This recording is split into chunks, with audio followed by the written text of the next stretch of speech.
എല്ലാവർക്കും നമസ്കാരം. പൈസയുടെ കാര്യം വരുമ്പം ഏറ്റവും പ്രധാനം വിശ്വാസമാണല്ലേ? അപ്പൊ ഈ ഫിനാൻഷ്യൽ കമ്പനികളൊക്കെ എങ്ങനെയാണ് നമ്മളെ വിശ്വസിപ്പിക്കുന്നത്? വെറും വാക്കുകളും ചിത്രങ്ങളും വെച്ച് അവരെങ്ങനെയാണ് ഈ ട്രസ്റ്റ് ഉണ്ടാക്കിയെടുക്കുന്നത്?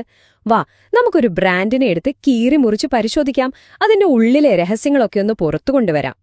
ഇതൊരു സിമ്പിൾ ചോദ്യമല്ല, ശരിയല്ലേ? കാരണം നമ്മുടെ മുന്നിൽ ഇഷ്ടം പോലെ ഓപ്ഷനുകളുണ്ട്. ഇതിലേതാണ് ബെസ്റ്റ്? എവിടെയാണ് നമ്മുടെ കഷ്ടപ്പെട്ടുണ്ടാക്കിയ പൈസ സേഫായിട്ടിരിക്കുക? നമ്മളെങ്ങനെ ഇതൊക്കെ തീരുമാനിക്കുന്നത്? സത്യം പറഞ്ഞാല് പലപ്പോഴും നമ്മൾ അറിയാതെ തന്നെ ഈ കമ്പനികൾ നമ്മളോട് പറയുന്ന ചില കാര്യങ്ങൾ കേട്ടാണ് നമ്മൾ ഈ തീരുമാനമെടുക്കുന്നത്. അപ്പോ ഈ ചോദ്യത്തിനൊരു ഉത്തരം കണ്ടെത്താനായിട്ട് നമുക്കിന്ന് റൈറ്റ് ഫിൽസ് എന്നൊരു ബ്രാൻഡിനെ എടുത്ത് പഠിക്കാം. ഇതൊരു കേസ് സ്റ്റഡി പോലെ കാണാം. അവരുടെ പേര്, അവരുടെ ലോഗോ, പിന്നെ അവർ തരുന്ന മെസ്സേജുകൾ, ഇതെല്ലാം കൂടി നമ്മളോട് എന്താണ് കമ്മ്യൂണിക്കേറ്റ് ചെയ്യാൻ ശ്രമിക്കുന്നതെന്ന് നമുക്ക് ഡീറ്റെയിൽ ആയിട്ട് തന്നെ നോക്കാം. അപ്പോ നമുക്ക് തുടങ്ങാം. ആദ്യം തന്നെ പേര്, അല്ലേ?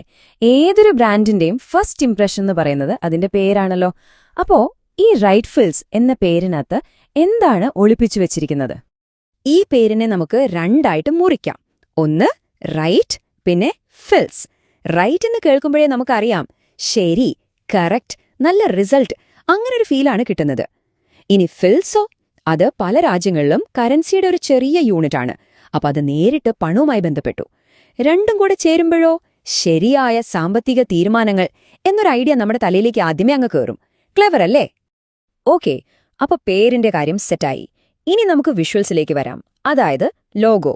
ഒരു ചിത്രം 1000 വാക്കുകൾക്ക് തുല്യമാണെന്ന് പറയുന്നതുപോലെ ഒരു ലോഗോയ്ക്ക് ഒരുപാട് കാര്യങ്ങൾ പറയാൻ പറ്റും. അപ്പോ എന്തായിരിക്കും ഈ റൈറ്റ് ഫിൽസിന്റെ ലോഗോ നമ്മളോട് പറയാൻ ശ്രമിക്കുന്ന കഥ? ഈ ലോഗോ ഒന്ന് ശ്രദ്ധിച്ചു നോക്കിയാൽ ഇതിൽ 3 പ്രധാനപ്പെട്ട കാര്യങ്ങൾ ഒളിപ്പിച്ചു വെച്ചിട്ടുണ്ട്. 1, നമ്മുടെ ഇന്ത്യൻ രൂപയുടെ ചിഹ്നം. 2, ഒരു ഫിനാൻഷ്യൽ ചാർട്ട്. 3, മുകളിലേക്ക് പോകുന്ന ഒരു ആരോ.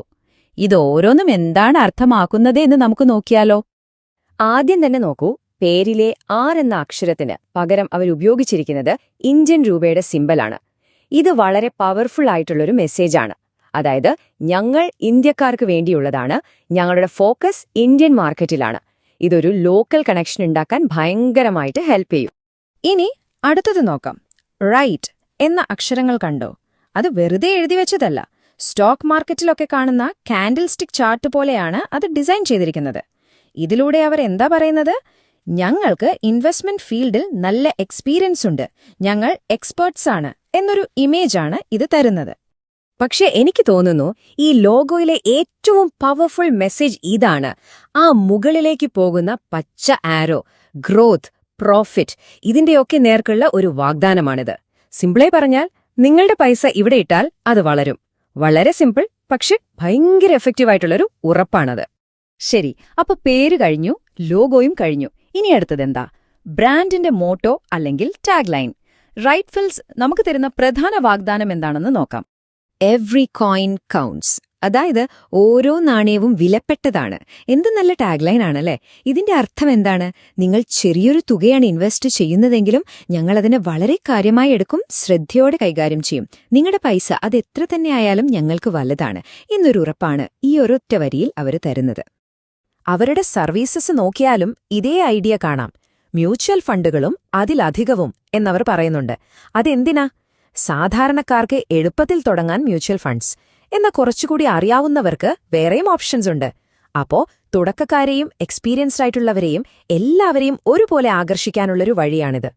ഓക്കെ, അപ്പോ നമ്മൾ ഇതുവരെ പേര്, ലോഗോ, ടാഗ് ലൈൻ ഒക്കെ ഓരോന്നായിട്ട് നോക്കി. ഇനി ഇതെല്ലാം കൂടി ഒന്ന് കൂട്ടി യോജിപ്പിച്ചാലോ? മൊത്തത്തിൽ എന്താണ് ചിത്രമെന്ന് നമുക്ക് നോക്കാം. അപ്പോ ഇതെല്ലാം കൂടി ചേരുമ്പോ നമുക്ക് കിട്ടുന്ന ചിത്രം എന്താണ്? ഇത് വെറുമൊരു കമ്പനിയല്ല, മറിച്ച് നമ്മളെ സഹായിക്കാൻ തയ്യാറുള്ള ഒരു ഫിനാൻഷ്യൽ പാർട്ട്ണറാണ്. അതും എങ്ങനെയുള്ള പാർട്ട്ണർ?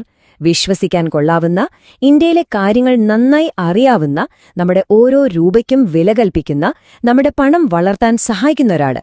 അവരുടെ പേരായാലും ലോഗോ ആയാലും എല്ലാം പറയുന്നത് ഈ ഒരൊറ്റ കഥയാണ്. ഇത്രയൊക്കെ ബ്രാൻഡിംഗ് ചെയ്യുന്നതിന്റെ അവസാന ലക്ഷ്യം ഒന്നു മാത്രമാണ്: നമ്മളെക്കൊണ്ട് ഒരു ആക്ഷൻ എടുപ്പിക്കുക.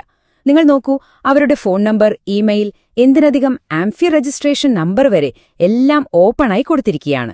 ഇതെന്തിനാണെന്നറിയാമോ? ആ വിശ്വാസം ഒന്നുകൂടി ഉറപ്പിക്കാൻ. ഞങ്ങൾക്കൊന്നും ഒളിക്കാനില്ല, എല്ലാം ട്രാൻസ്പെറന്റ് ആണ് എന്നൊരു ശക്തമായ സന്ദേശമാണ് ഇതിലൂടെ കിട്ടുന്നത്. അപ്പോ ഈ ഒരു അനാലിസിസ് കഴിയുമ്പോൾ സ്വാഭാവികമായും ഒരു ചോദ്യം വരും. നിങ്ങൾ വിശ്വസിക്കുന്ന ബ്രാൻഡുകൾ, അത് ഫിനാൻഷ്യൽ കമ്പനികളാകട്ടെ മറ്റെന്തെങ്കിലാകട്ടെ, അവർ നിങ്ങളോട് എന്താണ് പറയാൻ ശ്രമിക്കുന്നത്? അവരുടെ പേര്, ലോഗോ, അവരുടെ പരസ്യങ്ങൾ, ഇതിലൂടെയൊക്കെ അവർ എന്ത് കഥയാണ് നിങ്ങളോട് പറയുന്നത്? ഇനി അടുത്ത തവണ ഒരു ബ്രാൻഡ് കാണുമ്പോൾ വെറുതെ ഒന്ന് ഈ ഒരു കണ്ണിലൂടെ നോക്കിക്കാണാൻ ശ്രമിക്കൂ.